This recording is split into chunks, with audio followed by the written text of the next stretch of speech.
Thanks, everybody. This is News Today with WDW News Today. I'm Tom Corliss of WDWNT.com. Please like this video, subscribe, and hit the notifications bell to make sure you never miss the latest from the Disney theme parks around the world. Here now the news for September 27, 2024. According to nearly a dozen sources who spoke with Variety, Dana Walden, the co-chairman of Disney Entertainment, currently holds a slight edge over Josh D'Amaro, the chairman of Disney Parks, Experiences, and Products, in the race to replace Bob Iger as CEO. Walden has been thought of as a frontrunner to replace Iger since the end of 2023. Earlier this year, rumors circulated that 4 internal candidates were in contention for the position, but the new Variety piece sheds light on the fact that this is becoming a 2-horse race.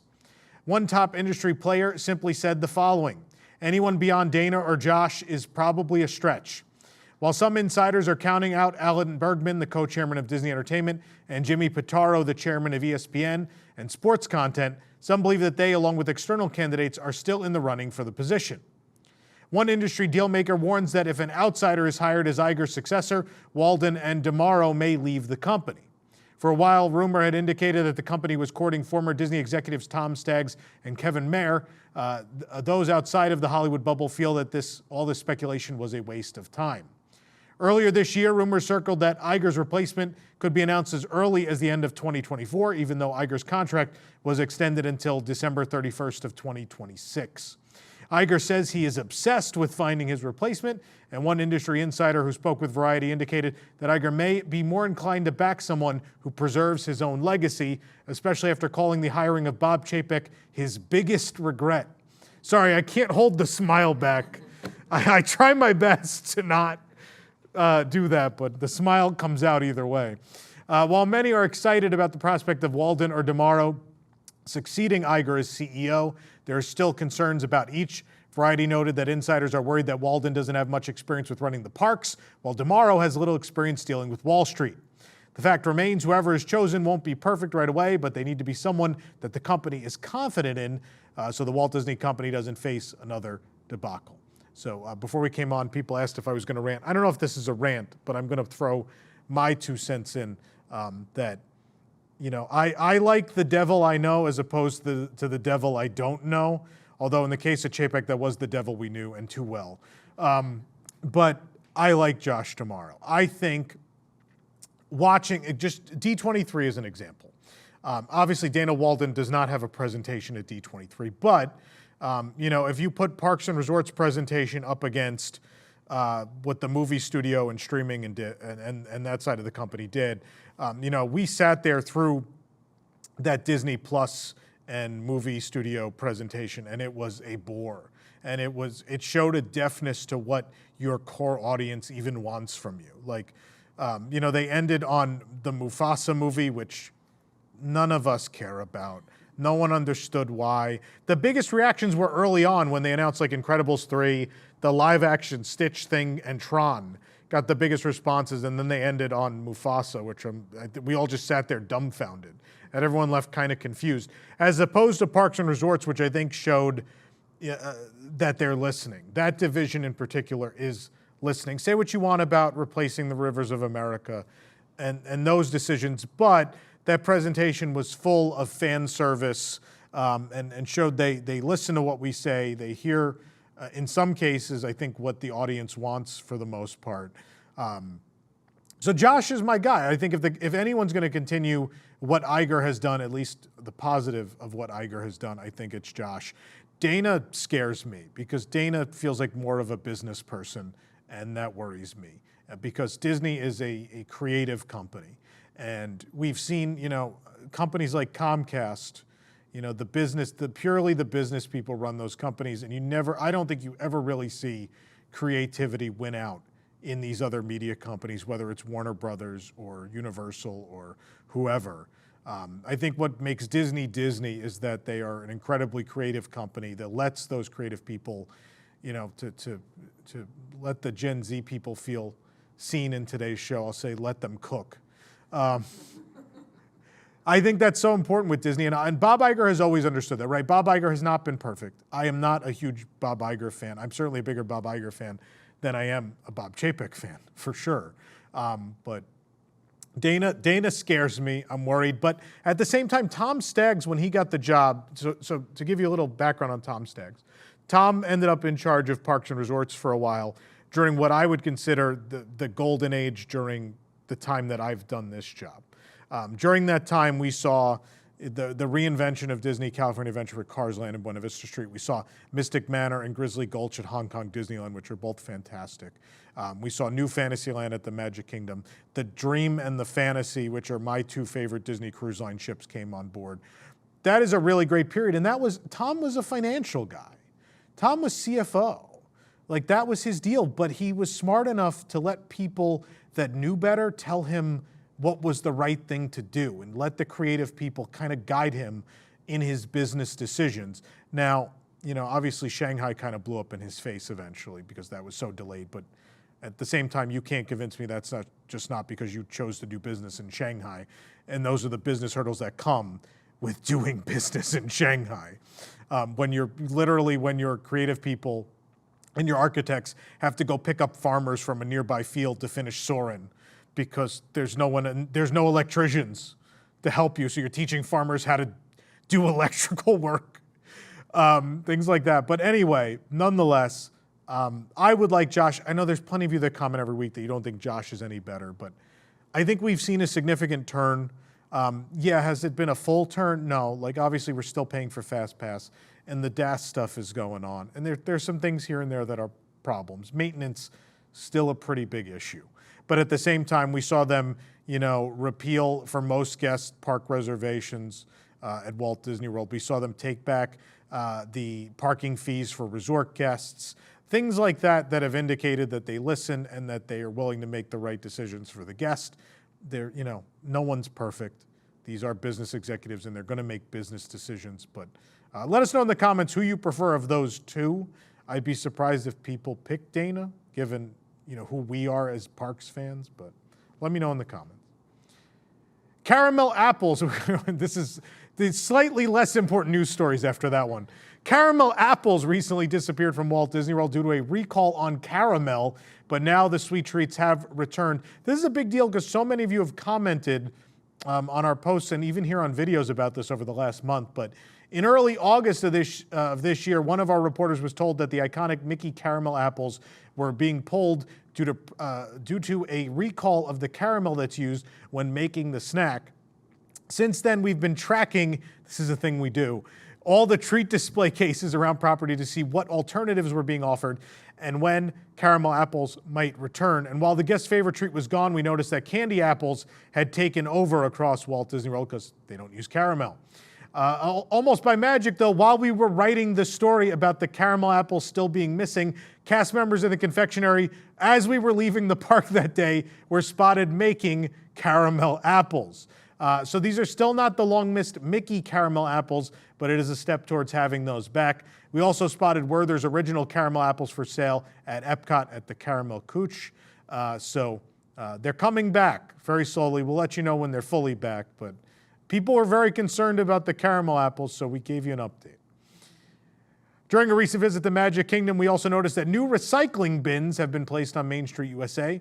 The old recycling bins, which you're looking at now, have an opening with a circular center and two thin slots to the sides, perfect for a bottle, can, or paper. These bins are still the majority of those at Magic Kingdom, but we spotted two new ones outside the Main Street Bakery Starbucks. Like other Main Street trash bins, they are brown, they look like the others, but they still have that same white recycling logo. The difference comes in the shape of the opening, which now resembles kind of a pair of glasses. It's wider on the top than the bottom with a divot where a nose might be. We assume this is for trays and other items that have become recyclable that obviously will not fit in a circular small opening, which used to be essentially aimed towards cans and bottles. So you'll start seeing these around property probably more and more. Star-Lord from the Guardians of the Galaxy is coming to EPCOT at the end of September. The Disney Parks Instagram account and their TikTok account posted a video of Star-Lord dancing around the park, concluding with the announcement that Star-Lord will return to EPCOT on September 29th. Star-Lord has been seen in EPCOT physically for Awesome Mix Live. That was the show that was last performed in 2019. It was announced to return in the summer of 2020, but something happened that year that kept that from happening. However, this appearance is more likely a meet and greet, we believe, near Cosmic Rewind. Details on location haven't yet been announced, but you can bet we'll be there on the 29th to show you where Star-Lord is. There were some complaints that this doesn't look like Star-Lord. I don't know that I disagree, but nonetheless, you know, more entertainment is always good, so happy to see more atmospheric entertainment, more characters, just more for guests to see and do. This is really interesting. So for those that don't know, this is the week of the year where the budget cuts come. So this is the week of the year for as long as I've been doing this, where we typically say goodbye to stuff. So I remember back in 2009, this is the weekend where they closed Pleasure Island. I think the same day they closed the Pocahontas show at Animal Kingdom. For all the real ones out there that remember Pocahontas and her forest friends, that show at Animal Kingdom. You know, other years we saw the end of, you know, so many entertainment acts, Off Kilter, and so many more we can't name. This year is the opposite. This is why I think things are going better, because on September 29th this year, we're getting the return of Buradika at Animal Kingdom. They're fantastic. Can't wait to see them.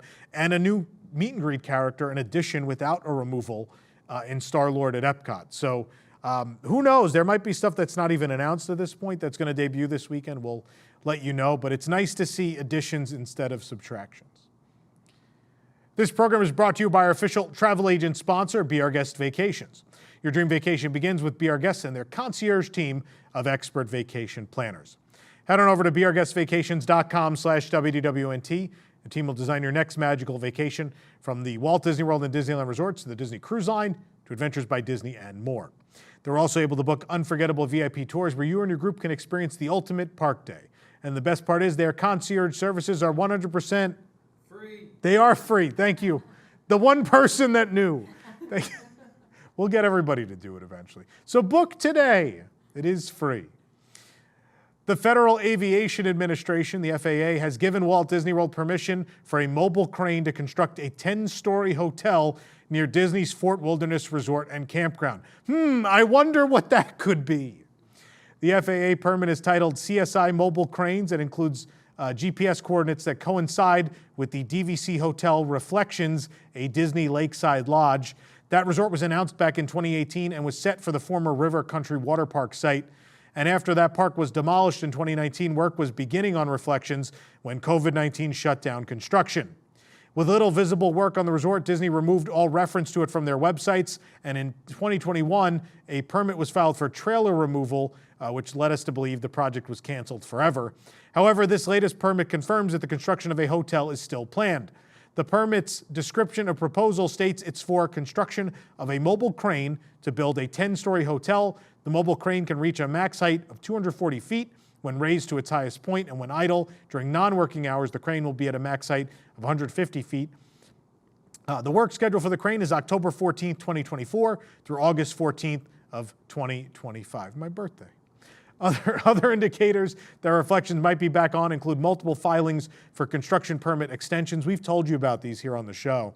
The final hotel might not be named Reflections or feature the exact same theming, but this still suggests that it's progressing in some form. We tend to believe it is just going to be Reflections. Like, they probably haven't redesigned this thing, but you may remember a concept art, we released concept art back in 2019. This was never released by Disney, by the way.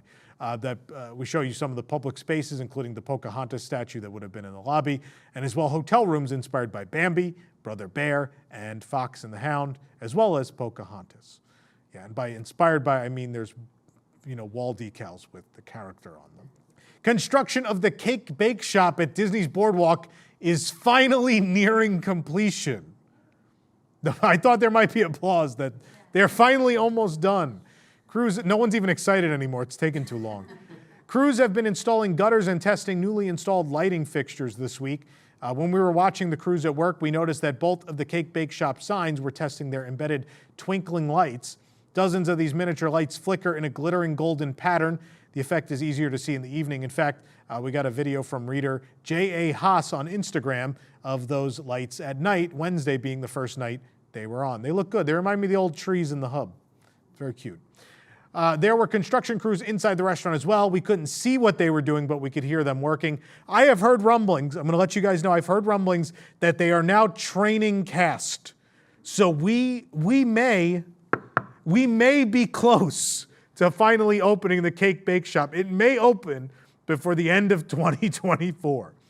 They might beat Epic Universe. We have to wait and see.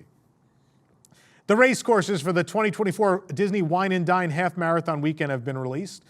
2024 Marathon Weekend is the 15th year of the event. It includes a 5K, a 10K, a half marathon, and a 2-course challenge. The Swedish Chef is the featured character for the 5K. The race will begin and end in the EPCOT parking lot, sending guests around World Showcase and through World Celebration. Tiana is featured for the 10K. It takes guests through World Nature, around the EPCOT Resort hotels, and back through World Showcase. And the half marathon features Remy from Ratatouille, sending guests around World Showcase into Hollywood Studios, and then back down to EPCOT. Guests who complete both the 10K and the half marathon, that's 19.3 miles total, will receive a special challenge finisher medal that does not feature Figment this year. It features Mickey, which is why I am not running. The 2024 Disney Wine and Dine Half Marathon Weekend is Howl-o-Ween, October 31st through November 4th, 2024. In other marathon-flavored news, we got an email to Walt Disney World Marathon Weekend runners announcing a change to the marathon's course and start time. The Walt Disney World Marathon will now start at 4:30 a.m. instead of 5. Disney notes this allows them to make changes to the race course, including more running through theme parks. The race will now start with World Showcase at EPCOT. In previous years, that's only where the race ended. Runners will then pass Disney's Grand Floridian Resort and Spa, running alongside the Seven Seas Lagoon before entering Magic Kingdom. I did leave out a lot of road running there, by the way. It is a long way from EPCOT to the Grand Floridian, so we're clear. In Magic Kingdom, they will race through each land and through Cinderella Castle.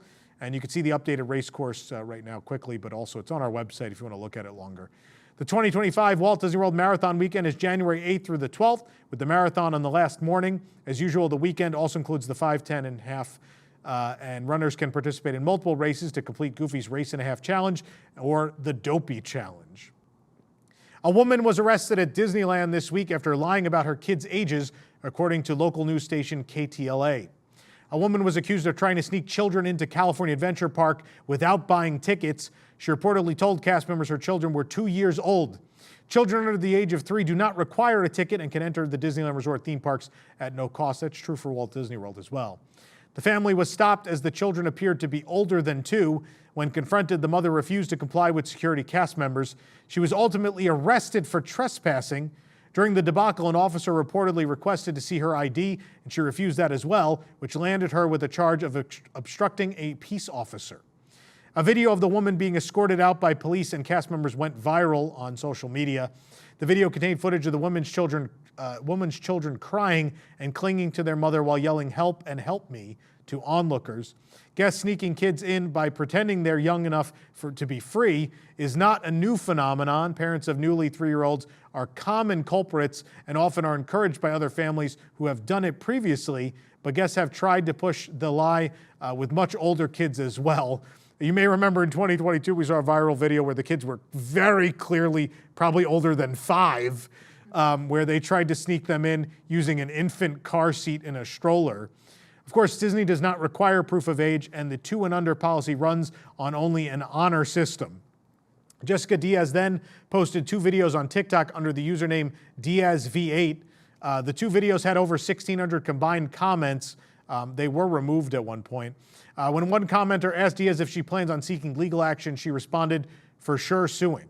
I mean, obviously, if the kids are under 3, then she's probably got a case. From the rumblings I had heard, this is complete hearsay.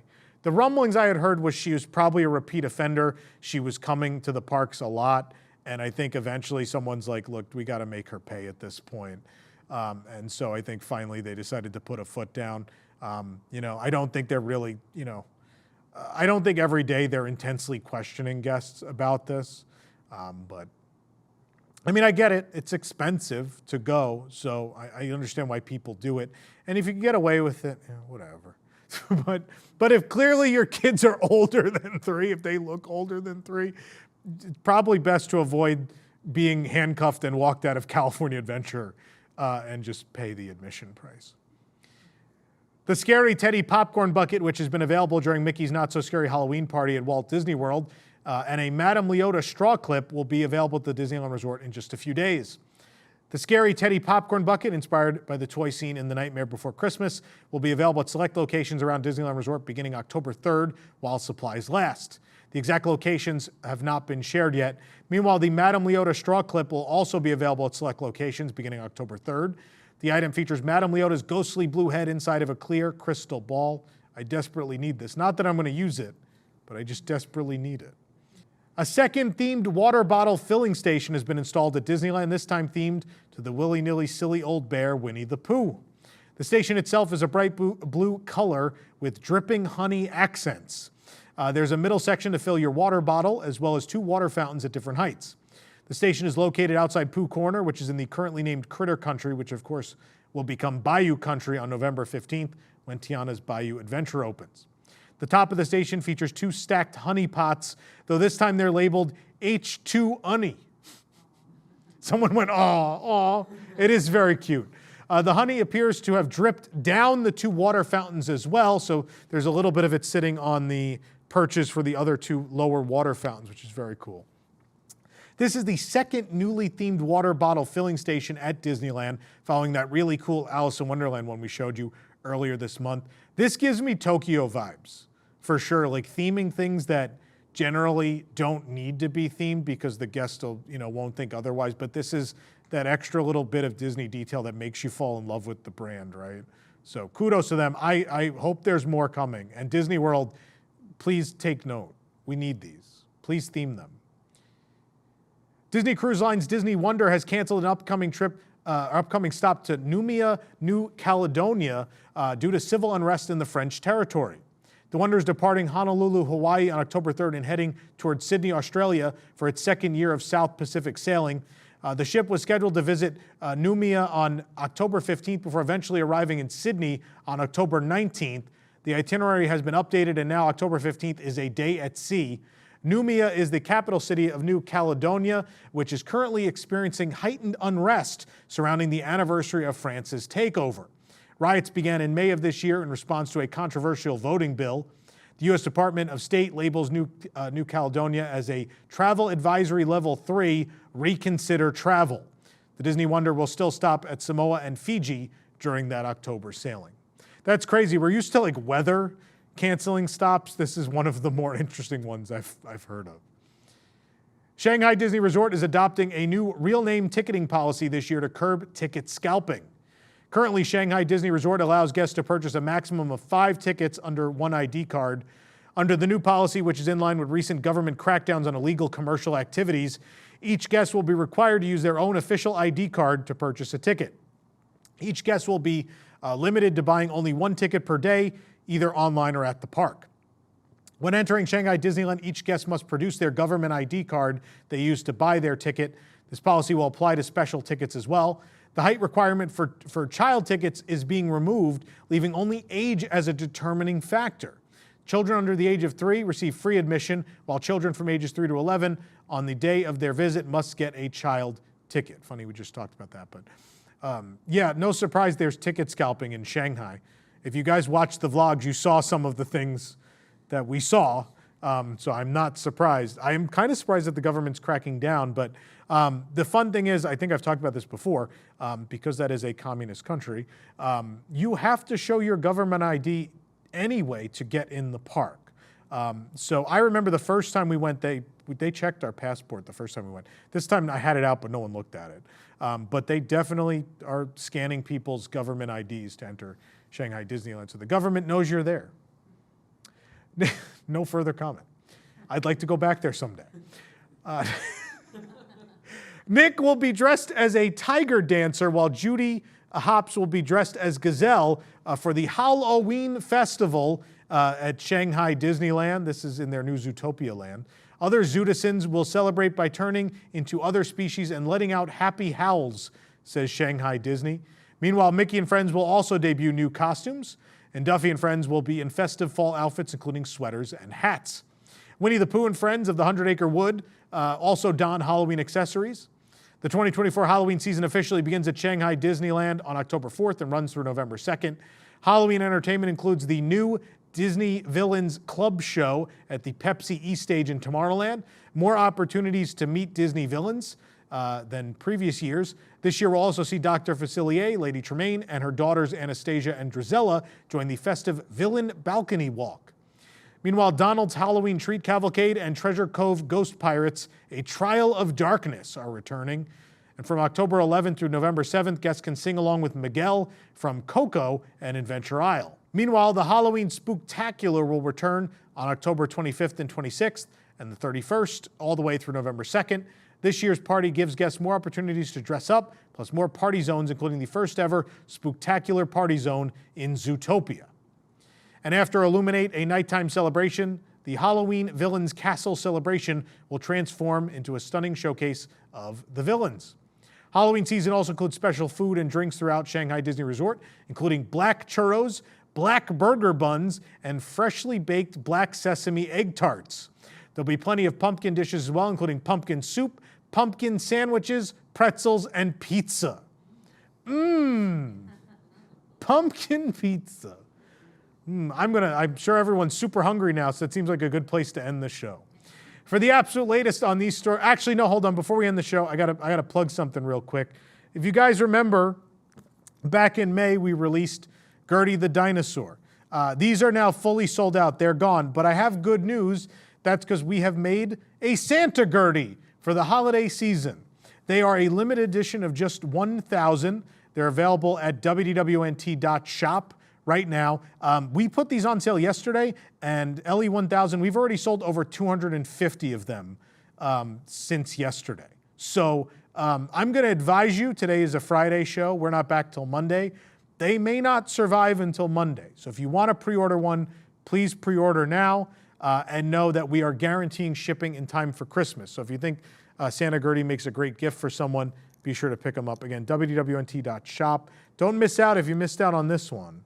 Don't miss out on Santa Gertie. For the absolute latest on these stories and all that didn't make it into today's show, be sure to check WDWNT.com and follow us on all your favorite social media platforms. You can support the entire team behind this show and others by joining the WDWNT Interglobe Society at patreon.com/WDWNT. Get access to exclusive content, discounted show and event tickets, and more. You also get a discount on Gertie. A special shout out to our WIGS members watching who make this show happen every week. For the worldwide leader in Disney Parks news, this is Tom Corliss saying enjoy the rest of your today and have a great, big, beautiful tomorrow. Thank you.